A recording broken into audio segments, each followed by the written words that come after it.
Hello, a warm welcome to the fourth lecture of the course Introduction to Socially Engaged Arts Practice.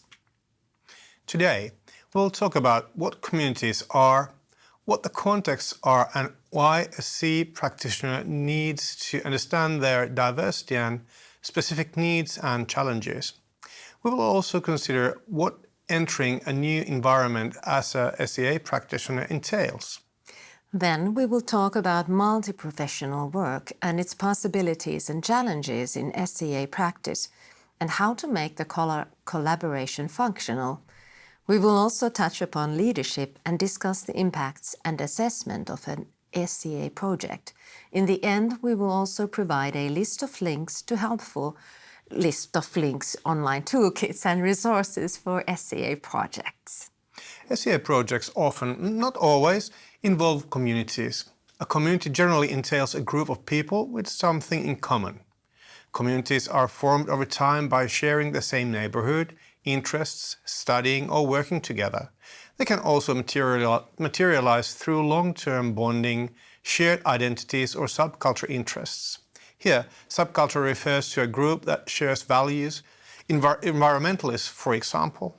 Also, economic conditions, social institutions, belief systems, aesthetics, and language use can create subcultures. The point is that communities are based on human relations, include some degree of commitment, and often involve more or less complex interdependencies and hierarchies. Community also has its context, such as physical location, distinct history, demography, as in age group, ethnicity, religious backgrounds, cultural attitudes, poverty, and employment. Often these elements combine a particular community context. An artist engaging with a community needs to consider the community's and the project's context, considering different elements to see how they come together and help the planning and implementation of the project successfully. Also, the artist's personal and professional context matter. Is the artist on commission? Are they personally connected to the community, for example, through a shared identity? As Margherita Pule and Rafael Vella note in their article on communities and participants of participatory arts projects, understanding the context often means that artists and others, including members of communities, feel the need to engage with problems they perceive in that context. For this reason, a successful marriage of different elements in a specific context is not necessarily a harmonious relationship. At times, it is deliberately provocative and aims for significant change. As an artist, you may engage with the community for many reasons. You may already have a personal connection with a particular group or a local neighborhood. You may have a professional connection to some institution that may contact you to commission a project.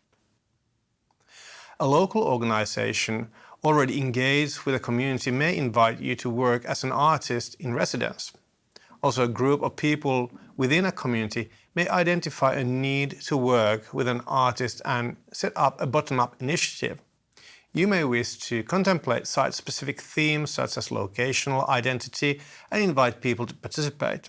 You might have a particular interest in subculture groups such as graffiti artists, LGBTQI and queer groups, skaters, ethnic groups or environmentalists that provide an opportunity for collaboration. Or you may work with a location and an open door policy and let anyone walk in and participate. Pule and Vella emphasize the importance of identifying the participant groups' challenges and needs. Some challenges and needs can be highly specific, while others may be unclear, imprecise, or not yet identified. Some needs may deal with the community's culture and inner dynamics, while other needs can be practical: translation, cultural mediation, transportation, childcare, and different forms of assistance. In planning and implementing the project, it is also crucial to consider different forms of accessibility. This area we touched upon in the third lecture. To work in specific contexts, an artist can learn particular skills and knowledge. Hempel and Rysgaard have considered these competencies in the context of artistic interventions in organizations, which is one of the strands of SEA practice. We have gathered here some of their considerations. They provide valuable information on how to position oneself in another context, how to think beyond one's own artistic practice to enter new contexts, what traits of practice and context an artist may need to learn. First of all, an artist needs an understanding of the main differences between one's own artistic context and the context they wish to enter, in this case, an organization. For this purpose, knowing and understanding your own practice and artistic core is essential, which we discussed in the second lecture. An artist needs an understanding of the differences between sectors, environments and economies. Also, awareness of the present and emerging trends and challenges in society and the specific field you wish to enter is essential. Furthermore, an artist needs the ability to identify and verbalize particular needs in an organization and challenge its success criteria. Finally, the artist needs to communicate fluently both in writing and verbally. Pule and Vella introduce helpful techniques and approaches that may help the artist get acquainted with the community and its possible needs. For example, the first preliminary conversations with community leaders and casual conversations with potential participants can provide a general overview of the local culture and conditions. Workshops can bring participants together to reflect on what is needed and generate valuable ideas. More nuanced, in-depth conversations can reveal more sensitive details. Asking the participants to lead discussions may stimulate thinking and instigate unexpected lines of discussion. That can help identify needs, give ownership of the project to local people and build trust between the artist and the community. When an artist enters a new context, whether it is a local community, organization or prison, there is often a need to translate one's artistic ideas into a context that stands out from the artist's own motives, targets and success criteria. Therefore, entering a new environment can be very challenging and require overcoming cultural, social or linguistic barriers. According to Helge Eeva, a common problem in essay projects is differences between the interests of the artist and funder or artists and participants. The differences might not be self-evident and can emerge during a project and cause conflicts. The ability to establish a dialogue and clearly communicate the project objectives and content details to your project partners and participants. This helps them grasp the project idea, builds trust, and helps you understand contextual particularities.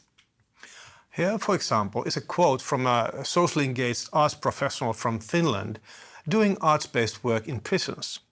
She describes the value of interacting and negotiating with many kinds of people.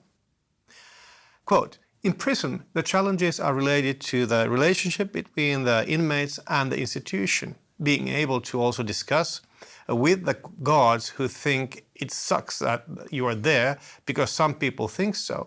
So it's like you are in between people in a way. Negotiation skills always take you forward." End of quote. As already said, it points is to understand the community's context, including, for example, organization culture, principles of practice, and particular needs. You may need to consider your language use to get your message across. Try to avoid jargon and art-specific concepts that can often be unfamiliar to people outside the art world. Also, don't put off people by speaking in ways that may be unfamiliar to you, but be curious. As philosopher David Best has noted, quote, "To understand a language requires an understanding of social context. In brief, to understand a poem is to understand a language, which is to understand a culture." End of quote. Best's insight about the importance of grasping social contexts is relevant for understanding the arts of other cultures and other professionals in transprofessional collaboration as well. Socially engaged art projects often occur on the boundary between the art and other fields. and often they call for multi-professional collaboration and teamwork. Here we will use the concept of multi-professional work, which can be seen as professionals from several disciplines providing their input on a subject or matter and exchanging knowledge, as well as viewing one's own discipline from another perspective. Here is an example of a project where the goal was to guide young people with artistic method. This multi-professional and international collaborative project combined professionals and students from many fields: teachers, healthcare, social work, and youth work professionals, artists, and students from different fields both in Finland and Estonia. In this project, collaboration was ongoing in multiple directions and layers. In the end, this large-scale project for 3 years reached over 5,000 youth. In a project like this, the artist needs to know how to communicate, negotiate and verbalize their own artistic practices in a way that each group in the project can understand it. So what does it really take for multi-professional collaboration to succeed? Well, many of you perhaps have experience in working with groups and professional collaboration. However, we know that often multi-professional work is initiated without actually thinking what it requires. Instead, the artist may be cast in a new context without the skills it requires. We have gathered here a list of abilities and skills that, according to researchers, are needed in multi-professional work. They can perhaps give you some direction on what kind of abilities and structures support successful multi-professional collaboration. What does it need to make the collaboration functional? What the artist needs is collaboration skills, communication skills, and negotiation skills. Resilience with flexibility and ability to cope with chaos are very important, not only for multi-professional work, but also SCA professionals' practice in general. This we will come back to in the last lecture. Also, the ability to find new points of view and to question assumptions are valuable for collaboration. Multi-professional collaboration is also supported by structures such as having a clear leader of the team and functional coordination of collaboration. It's always wise to recognize and respect the boundaries of the professional's expertise, but also cross them and still have a clear distribution of work. Especially clarity of vision and values are needed in SCA projects, since many problems in these projects are due to unrealistic goals in relation to the expected time investment. It is also very important to build systems to promote communication within the team, such as time for collaborative reflection and discussion, as well as constructing an atmosphere with confidentiality and respect. As we spoke in the first lecture, artistry in SCA can be seen as hybrid. It uses ideas from different disciplines and explores different creative roles. When an artist works in hybrid environments and the interface of arts and other sectors, there is a need to develop expanded skills that go beyond what we commonly understand as an artist's practice.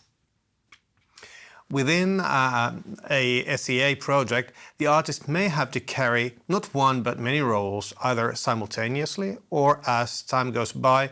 In some cases, the artist may be an instigator and project lead. In others, the artist may be brought into the work on the project alongside other professionals in different disciplines. End of quote. These are some examples of the versatility of the roles that artists may need to tackle. These are facilitator, teacher, partner, creative director, mediator, equal, participant, leader, contributor, researcher, curator, guide, political activist. There are many. There was also learner. Yeah, absolutely. Very important too. Although this profession is often passion-driven, there are also downsides to the hybridity of the practice. Here are a few quotes from Finnish SCA professionals. People have to spend a terrible amount of energy on all sorts of funding applications and everything else than the work itself. The 80% is spent on producing, organizing, enabling, whereas the 20% is spent on making the art. If you think about art in work communities, it's like 90 to 10. This is not meant to discourage you. Our goal in this course is to provide you with current and future SE practitioners with an understanding of the reality of the practice. By doing this, you can plan how to develop the resilience, skills and competence you might need in creating your future. As an example, here's a quote from a socially engaged arts professional in Finland. In their quote, we can see how skills and capabilities traditionally seen outside the artistic realm are brought forth quite convincingly. This professional highlights the importance of pitching and branding to sell one's expertise and projects. This is one of the many ways the hybridity of the SEA practice becomes apparent. How we may need to learn or manage aspects from several other fields. How to verbalize your projects and its possible outcomes, but also how to understand the project's relevance for those participating in it. We also acknowledge that many artists resist introducing concepts from economics and marketing to the arts and resist such attempts as a neoliberal tendency.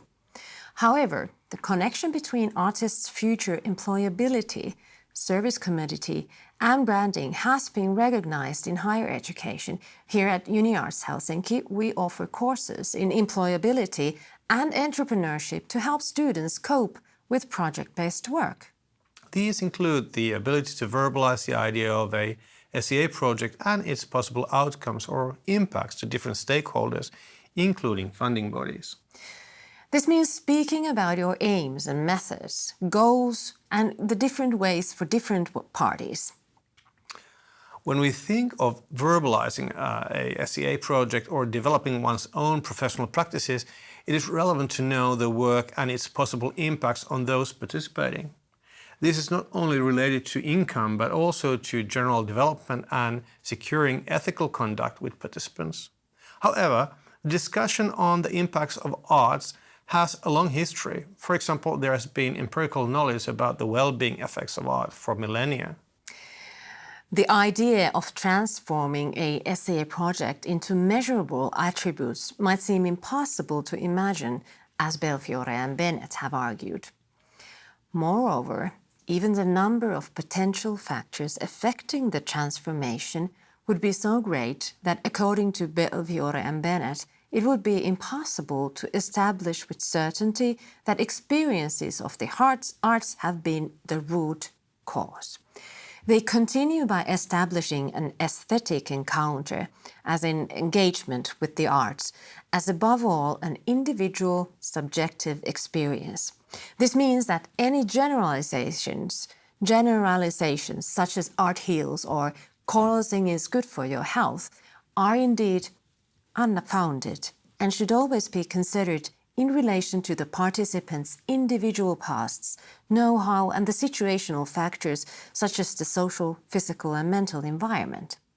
Belfiore and Bennett therefore criticized the extent of economic and social impact studies which have attempted to measure the impact of the arts according to various predetermined indicators. What we can learn from their book Social Impact of the Arts, where they shed light on the intellectual history of it, is that advocacy on behalf of the social impacts of arts should not be the preset aim of research, because this kind of approach can result in flawed results. Meaning that showing an impact turns the focus to the instrumentality of the arts and in this way falsifies the meaning and value of art as it is. As we have said, well, perhaps repeatedly, you can choose how you relate to this issue or debate. However, you approach these questions about arts as intrinsic or instrumental. It is of value to think about the practicalities behind these theorizations. This issue will also be discussed by Stefan Dunkamp and Steve Lambert on art as activism, which you will get to watch in the task after the third lecture. In the end, from the perspective of future employability and development, it is very valuable to be able to share results or evaluations from a needs-based artistic project. Assessment is essential for SEA practice. Using creativity for social change and leading SEA projects demands accountability. Therefore, artists need to learn how to evaluate their work themselves. In addition to clarifying the intent, evaluation helps understand the impacts and influences generated in an SEA project. Evaluation should be commenced alongside planning. The Centre for Artistic Activism has developed a toolset for planning, strengthening and evaluating creative projects. Instead of providing answers, the toolset is a flexible and contextual instrument based on questions that help the artist discover.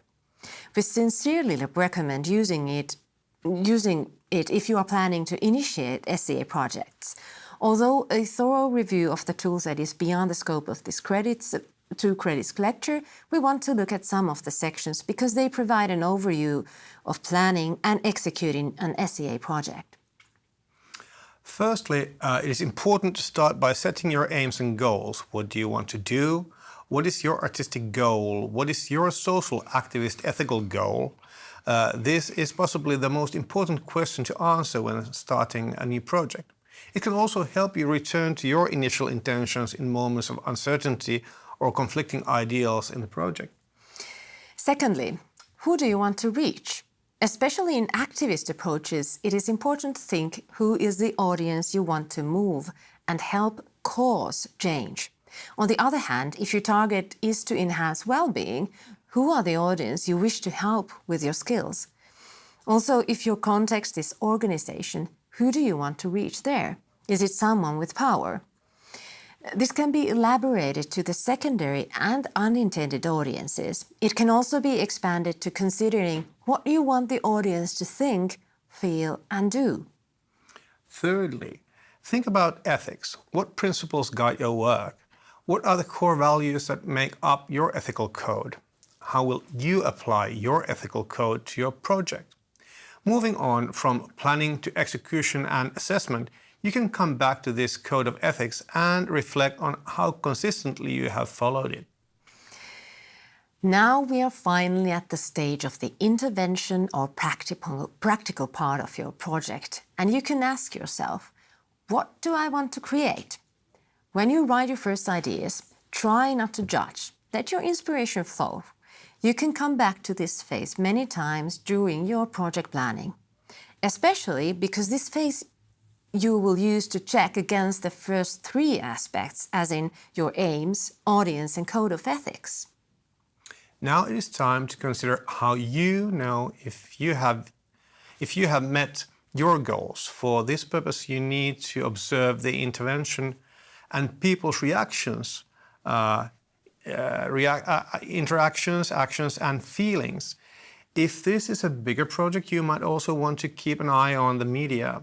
So this is the point when you come up with ways to measure the impact you want to have. You can use different evaluation tools such as documentation, observation, interviews, surveys, focus groups, publicity analysis, and so on. In addition to these more traditional tools, you can use creative ways to collect data as part of the artistic process. Indeed, types of tools to measure impact are only limited by your imagination. Anything that can help you determine whether your project has done what you wanted it to do and reach who you wanted it to reach can be an evaluation tool. Sounds good. Inspiration of creative documentation can be found, for instance, in a book by Vella and Saranto, which is titled Documents of Socially Engaged Art. This book is listed in the further readings of this course. This is also the point when you make your evaluation plan for the whole project. What resources will you need? Is there any research or training that might be helpful? Who might help you? What will they do? Gathering documentation and stepping out to look at your project from the participants, audiences, or funders' perspective is valuable to your own development as well.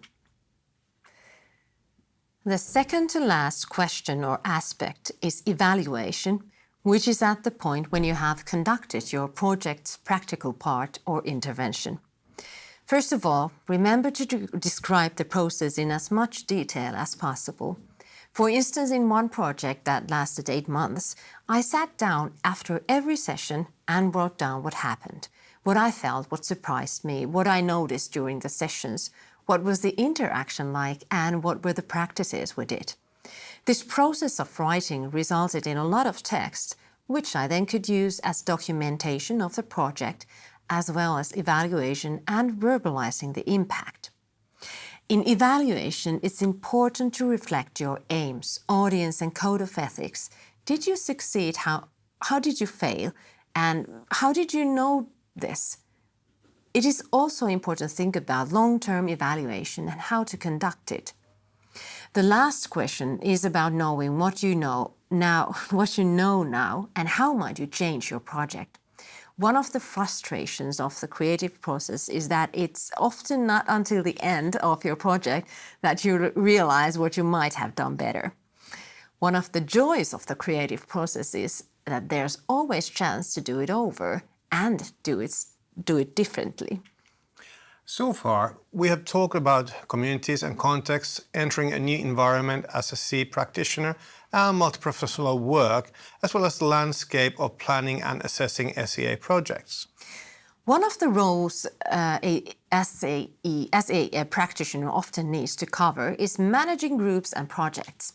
We have talked about dialogue, ethics, and participation. Now we will shortly consider one's own role as a leader and leadership in projects, which can take many shapes.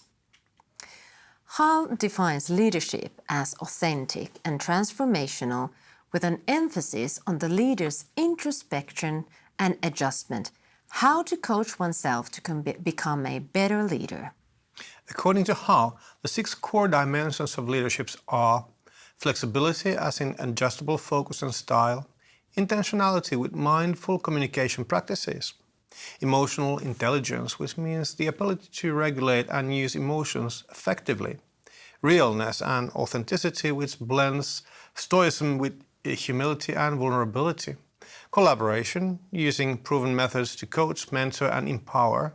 Engagement, as in managing the energy of spaces to optimize teamwork creatively and also to optimize performance. For instance, flexibility was one of the major emerging issues when we interviewed SEA professionals alongside with collaboration, emotional intelligence, and engagement. Flexibility is also required in multi-professional teamwork, as we showed you earlier in this lecture. Leadership is also creating dialogical relationships, allowing time for dialogue, listening, and being an agent for positive change. This is also related, again, to growth mindset, which we talked about in the second lecture. It means being able to change one's perspectives of oneself and others, and an understanding of intelligence and personality as something that can be developed alongside the lines of abilities rather than as stagnated or unalterable qualities. Although this short introduction course is not enough to cover budgeting or applying funding, we want to leave you with a few links to resources and tools for grappling with such matters. We also want to remind you that you don't have to do everything alone. One of the SEA professionals we interviewed wanted to strongly emphasize the value of finding background organizations, associations, or alliances. By this, they mean contacting and locating, for instance, third sector service providers or associations.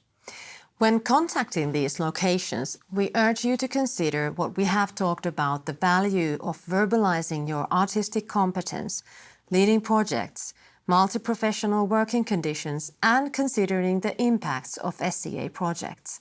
These aspects can help you in constructing an entrepreneurial attitude and skills for future employment. Last but not least, here are links to writings and also practical tools to help you familiarize with SEA practices and tools. On the left side, we have 3 toolkits and one on the right side. These toolkits are free and found online. They include a versatility of C projects, examples, tips and tools, resources, and very practical ideas and tools for budgeting and planning. It is worthy your time to check them out if you are planning a SEA project in the future. Then second on the right is a service design toolkit, which I have found very helpful when considering how to think through the eyes of a participant or client and how to find out the needs they have. Then there is the Aurora database, which provides a real-time source for funding calls in Finland. I also strongly suggest you familiarize yourself with the Creative Finland, which is a media and network for people in the creative economy. If you are an entrepreneur and wish to build your network and skills, then this is the place to check out. Thank you for participating. Thank you now.